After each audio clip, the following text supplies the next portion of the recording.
He'll lay out his vision for the next year. He's the 46th governor we see there. He has a Republican majority in both legislative chambers.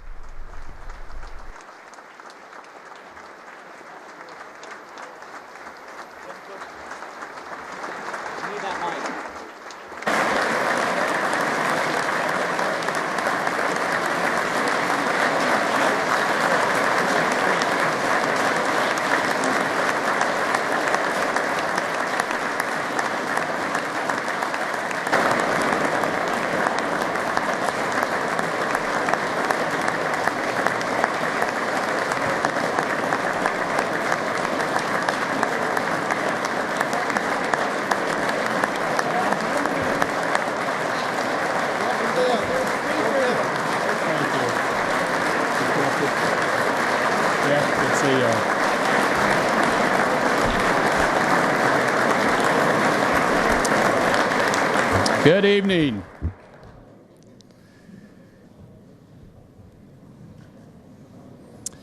Mr. Speaker, Madam President,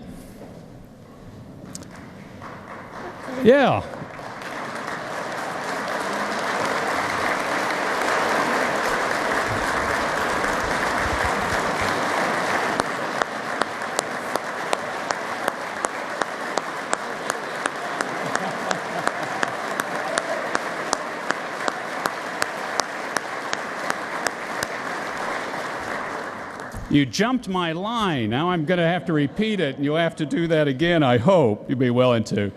I was just looking at you thinking, wow, there are a lot of new faces here. Welcome. Good to have you in the legislature. It's going to be a great year. And I do have, before I get started, one quick big announcement. Next year, at this time, the Capitol renovation will be complete. Finished.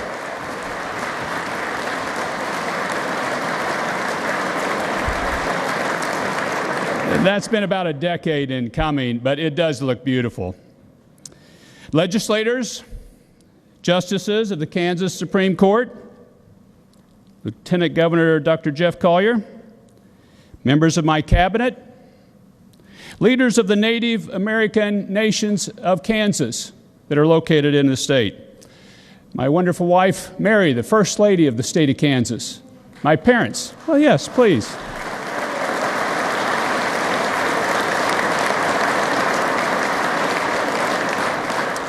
My parents, Bob and Nancy Brownback, are joining us tonight. See you, Dad, Mom.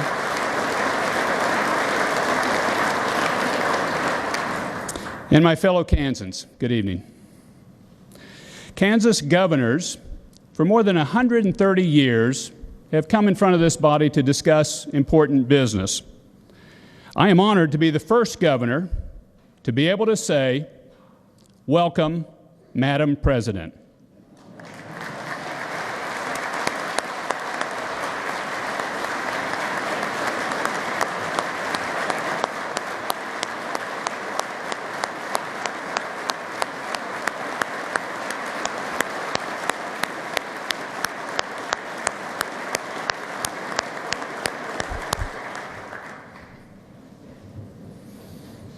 Mr. Speaker, Madam President, the state of our state is strong and blessed and leading America in a number of key areas. Let me begin tonight by saying that Kansas is truly a special place, a state that chose freedom when the darkness of slavery divided our nation, a place where the world learned to fly and bounce a basketball, and a place where a boy born in a log cabin 200 miles north of Edmonton, Canada, could become Speaker of the Kansas House. What an amazing place.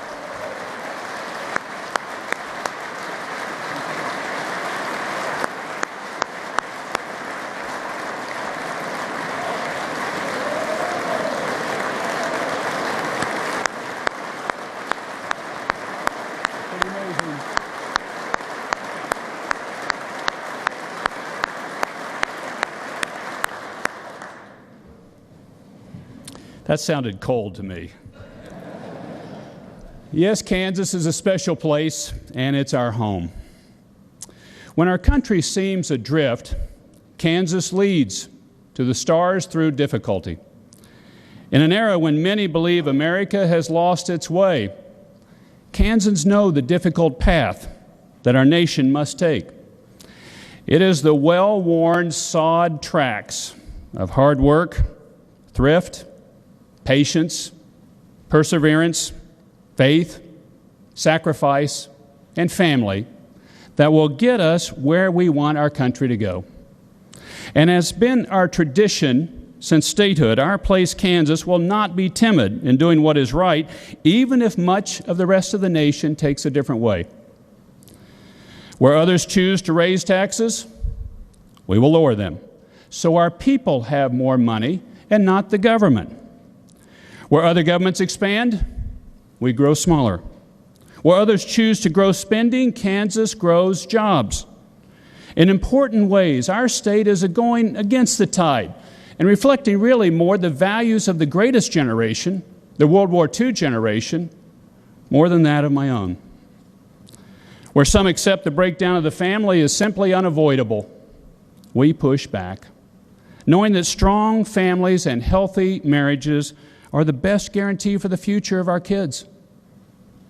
Where some walk away from our nation's motto, we embrace it as part of the pioneering spirit, in God we trust.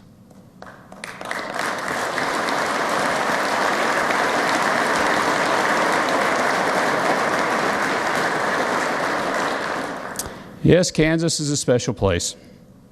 When I started as governor, we began the fiscal year, and I remember it very well, with $876.05 in the bank account and a projected deficit of $500 million, even after taxes had been raised during the previous administration. I think a number of you here remember that as well. Working with the legislature, we ended last fiscal year with $500 million in the ending balance, $1 billion swing to the good, and we paid off all of our callable bonds as well. Good job, legislature.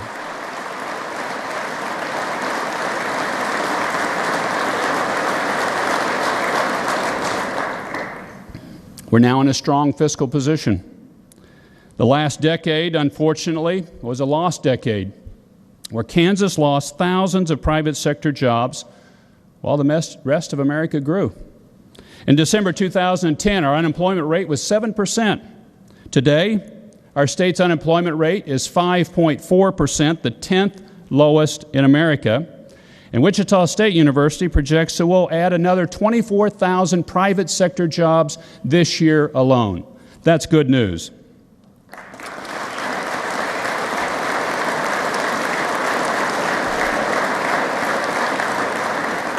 When I started as governor, we had the highest state income tax in the region.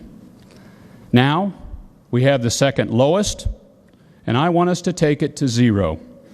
Look out, Texas. Here comes Kansas.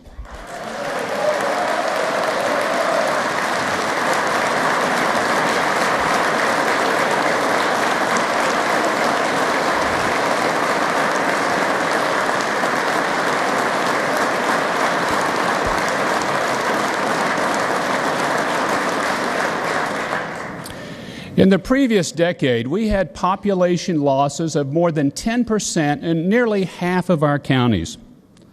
Today, we're adding hundreds of new jobs in many of our rural counties. Communities like Colby are adding kindergarten classes for the first time in decades.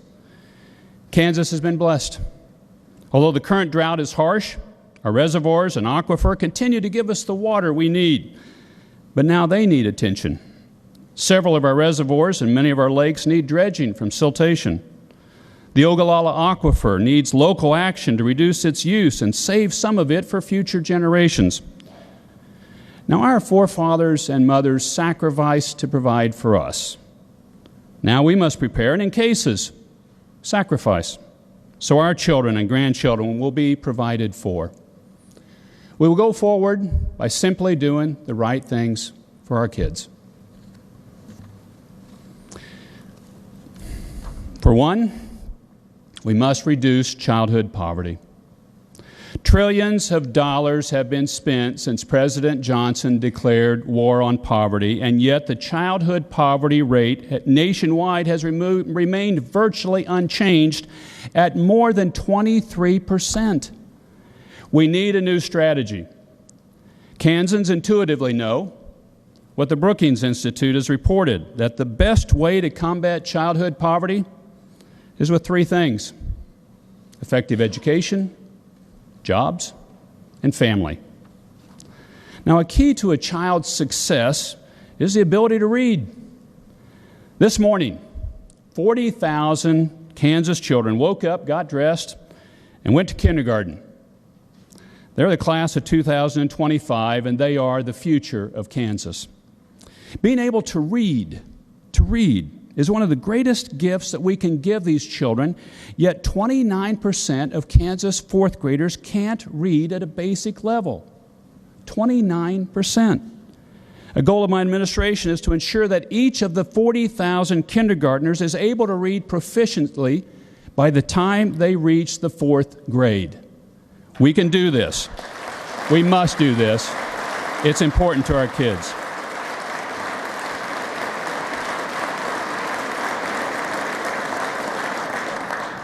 This is why I'm proposing the Kansas Reads to Succeed initiative.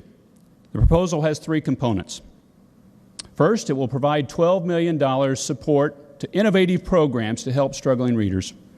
Second, it will provide incentives to elementary schools that most successfully increase fourth grade reading scores. And third, it will require third grade students to demonstrate an ability to read before being promoted to the fourth grade.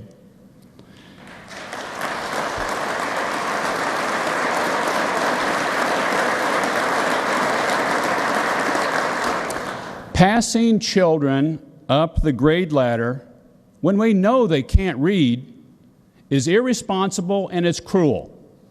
We can and we must do better by our children.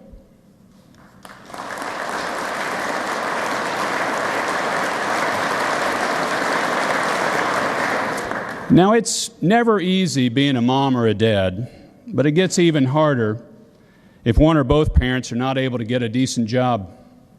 Our roadmap for Kansas is focused on the economic growth of our state so employment can expand and our families can prosper. Last year, the Kansas legislature passed the largest tax cut in the history of the state. Tonight, we're here to take another step on our path to no state income taxes. This will create jobs and opportunities in our state that the current generation has left for Texas or Florida to find. By making government more efficient and growing our economy, we can keep the sales tax flat at its current level and cut income taxes on our lower income working families to 1.9% and drop the top rate to 3.5%. This glide path to zero will not cut funding to schools, higher education, or essential safety net programs. And for those who come to Kansas or stay in Kansas because of lower taxes, let me tell you, opportunities abound. An all-time record of over 15,000 new business organizations formed and filed in the state of Kansas last year alone. A great sign of economic growth and that this plan is working. We are, as you know, the air capital of the world. And our aircraft industry is back on the ascent, and Southwest Airlines is soon to land in Wichita. We're the nation's breadbasket and its meat counter, and becoming its dairy section as well. Our oil production is hitting a high not seen for more than a decade with billions of dollars of new vertical and horizontal drilling. We're number one in new wind investment with $3 billion of new investment last year alone and more to come. Our rapidly growing animal health section stretches from K-State and Manhattan to Johnson County and grabs nearly 30% of the world market. We provide engineering and architecture and other services to people everywhere. Our new path, our new pro-growth path, is a path home for our children. Part of our strategy will involve encouraging, not destroying, families. We will help families economically, educationally, and socially. It will involve local efforts of intensive support, mentoring, and pushing people to a job market, not another government program. We look forward to continuing our partnership with the Casey Family Foundation as we strive towards reaching these goals. Now on the budget. Just as families must budget, the state of Kansas must prioritize its budget as well. Fiscal discipline, though, has seemingly become a lost art in government. Our schools only get 54 cents of every precious education dollar into the classroom. This at a time when we put more state money into K-12 education per capita than any surrounding state, and when total spending averages more than $12,600 per student per year. We seem to focus only on how much money is appropriated, not on whether it is effectively spent. And this must change and is changing during this administration.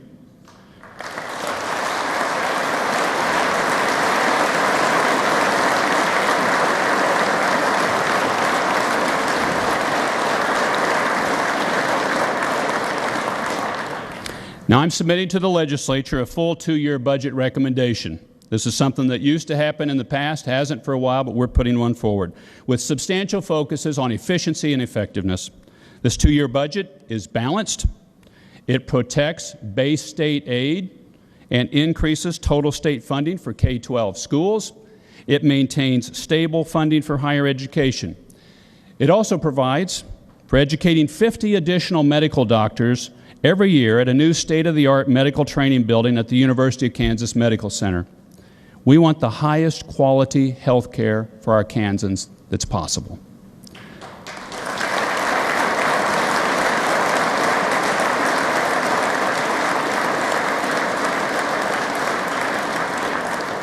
This 2-year budget provides essential services for our most needy Kansans. It funds a new crime lab and training facility for our state's law enforcement on the campus of Washburn University. It fully funds our state's infrastructure investments through T-Works. Additionally, and importantly, both my 2014 and 2015 budget provide a 7.5% ending balance without cutting core services.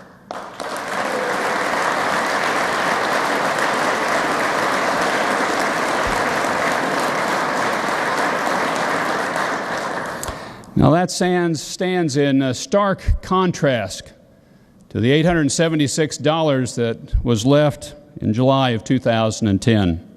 And make no mistake, I believe in fiscal discipline and in healthy, adequate ending balances.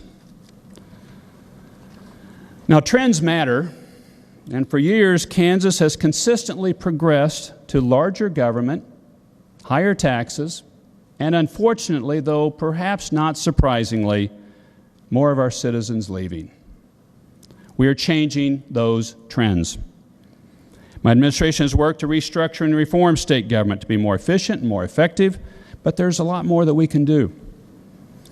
One of the clearest examples of duplication in state government is the fact that we have 2 highway departments, the Kansas Department of Transportation and the Kansas Turnpike Authority.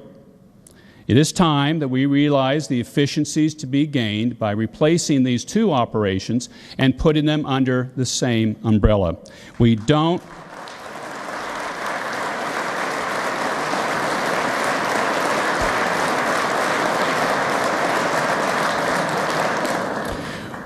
need 2 highway departments in our state. 1 is enough. By bringing these 2 large organizations together under the direction of the Secretary of Transportation, we'll serve the public better and more efficiently and have more money to put into our roads. Yes, trends matter, but principles matter even more. In the democratic system of checks and balances crafted by our founding fathers, the power to authorize spending public money was given exclusively to you, the legislative branch. This is a core principle of our way of governance.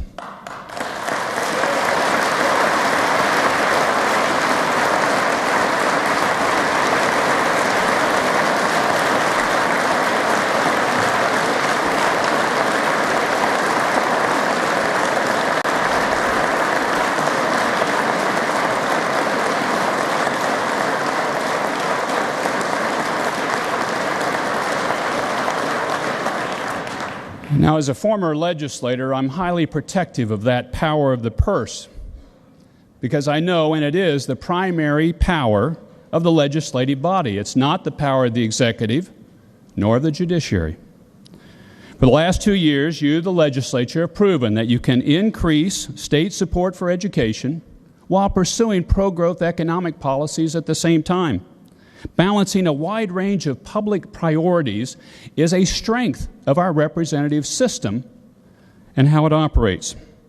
And so I ask you to make it clear in law that defining what is a suitable provision for public funding of education is a job for the people's elected representatives and no one else.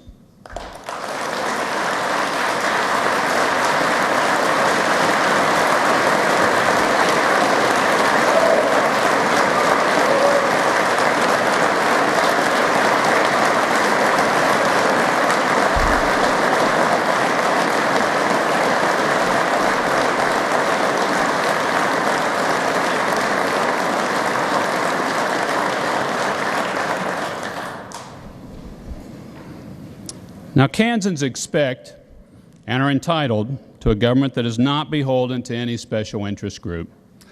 This is a principle. The guiding principle of our American democracy must be that every citizen stands equal before the law, be they governor or farmer, teacher or lawyer.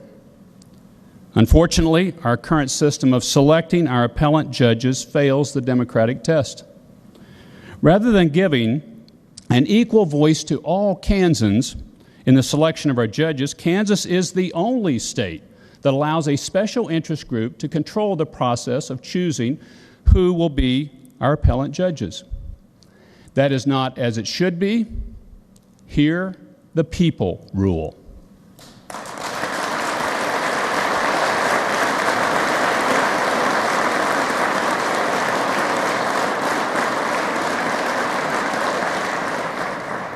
Now, I didn't realize this, but Kansas used to elect our state Supreme Court. I'd be supportive of returning to that system or going to the federal model of judicial selection. Either passes the democracy test that our current system fails. Now, I mentioned at the outset that many of you are new to the legislature, and that's a good thing. The framers of our Constitution intended for frequent rotation in public office, providing valuable new perspective. Yet there's no teacher like experience and no danger greater than pride. With that in mind, please permit some advice from one who was a freshman legislator 18 short years ago. First, I'd suggest to you to value relationships. I treasure the relationships I'm fortunate to have with other people. One of those relationships was with Paul Wellstone, the wonderful liberal senator from Minnesota. In 1998, Paul and I co-authored the legislation which started America's fight to end human trafficking, and work we have a chance to build on here in the Kansas legislature. Paul and his wife died in a plane crash in 2002. Others took up the work in the Senate, and it was important work, but the loss was the departure of Paul, a beautiful soul. Cherish the people and your relationships with them. They are more important than policy or politics. Second, learn everything you can from those who have come before you. Those people know more than you can imagine, and if you take the time to listen to them, you'll learn a lot. For me, my mentors have been our own Kansas treasurers, Bob Dole and Pat Roberts. I've also learned a lot from Senators Pat Moynihan and Phil Gramm and Ted Kennedy. For you, it needn't be someone from your part of the state or even from your party. In fact, you'll probably learn more if it's not. And of all those you could learn from, may I suggest paying particular attention to a teacher. Will you join me in honoring a man who has spent more time in the state capitol than any other legislator in the history of the state of Kansas, beginning his 37th year in the Kansas legislature, the senator from Shawnee, Anthony Hensley. Anthony.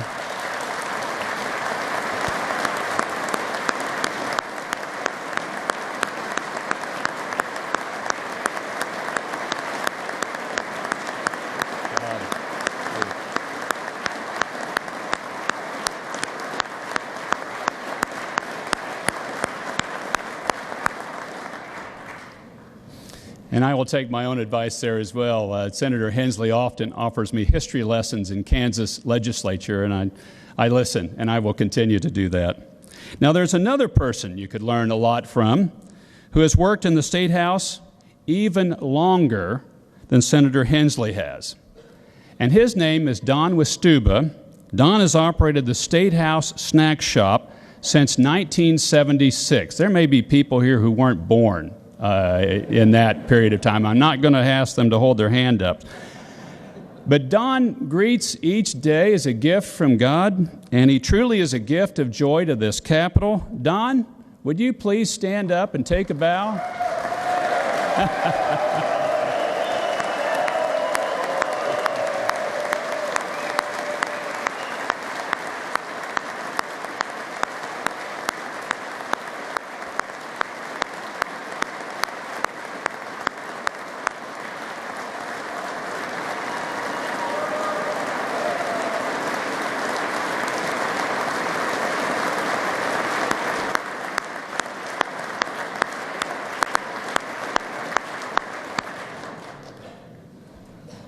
That might even get me a free candy bar. Oh, wait a minute. I'm in this obesity challenge. I can't do that anymore. Lastly, measure your time here not by the loud volume of the positions you take, but by the service you give.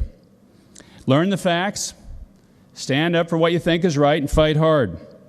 But remember, today's opponent is tomorrow's ally, and nobody, not even Coach Snyder or Coach Self, wins every game. Listen, learn, and lead so that we may move forward together towards a more prosperous, a more just, and a more decent Kansas. Kansas is the heart of America. Let's make our place a shining example for the nation to follow. It is within our reach to see that all of our children can read. It is within our reach to strengthen marriages and families. It is within our reach to reduce taxes. It is within our reach to lead in job growth and energy independence. It is within our reach to balance our budget and meet the needs of our people. Our place, Kansas, will show the path, the difficult path, for America to go in these troubled times. Like Kansas newspaper editor William Allen White once said, there's just one way to stop progress in America, and that is to hire some hungry earthquake to come along and gobble up Kansas. We've been placed here for a reason. Our season is short. Our needs are great. Let us build a better state, and let's do it now. Thank you. May God bless you, and may God continue to bless this great state of Kansas. Have a great year.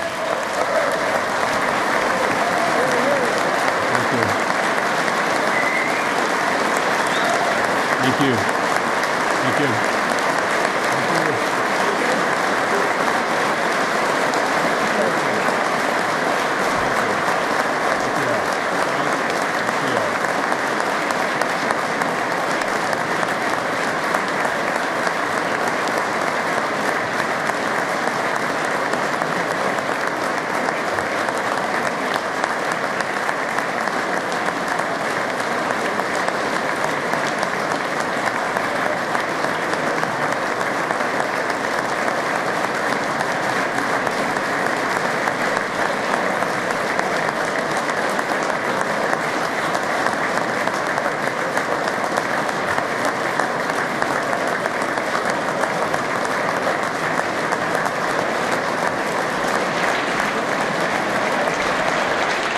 That was Governor Sam Brownback's State of the State address. We now go to Senator Anthony